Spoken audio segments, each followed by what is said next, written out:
E aí, minha galera do Fundamental, tudo bem? Estamos retornando às nossas semanas de aula e hoje nós temos um tema um pouco crítico e que nos levará a pensar sobre alguns fatores. Nossa aula de hoje é titulada como aula diferenciada porque é um tema em comum para todas as turmas. Nós iremos falar sobre o processo de crise econômica diante de uma pandemia. Estamos vivenciando uma pandemia de um vírus que ainda não existe cura, nem um tratamento teoricamente específico para que se possa se ter que venha amenizar este problema. Ainda estamos vivendo diante de hipóteses. Ainda não existe algo concreto diante desta situação. E quando a gente fala de crise econômica diante de uma pandemia, a gente começa a perceber que isso será algo que afetará diversos setores. A gente vem vivenciando em alguns estados e cidades o fechamento do comércio, liberando suas atividades essenciais. E com tudo isso a gente começa a pensar sobre as questões de quebra econômica, sobre as taxas de desemprego.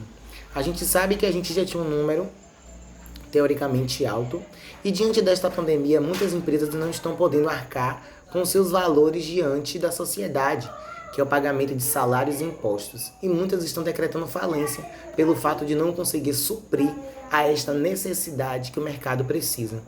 E com tudo isso, o que começa a acontecer? Começa a se ter uma grande crise por vir, porque de antemão estamos tendo liberação de recursos públicos para o auxílio da sociedade, mas chegará um determinado momento que isso será difícil, que as pessoas sentirão falta pelo fato de aquilo que recebeu foi gastado de forma indevida e não terá mais recurso para suprir futuramente. Então tudo que a gente está conseguindo conquistar agora, a gente precisa ter um consumo consciente para que futuramente esses danos não venham causar grandes problemas na nossa sociedade. Sabemos que existem as taxas de desemprego, as taxas de mortalidade, de miséria, que ainda existem pessoas sim em condições desumanas, sendo que a gente já vive em pleno século XXI, que talvez a gente nem mais pense sobre isso, mas ainda existe esse problema.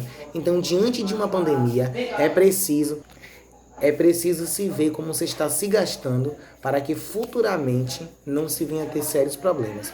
O processo de globalização, que é uma comunicação entre países, já não começa a ser tão eficaz, porque começa a haver as fechadas de aeroportos, as mercadorias começam a ter dificuldades para entrar, a circulação do capital já não está sendo mais tão fácil como era antes.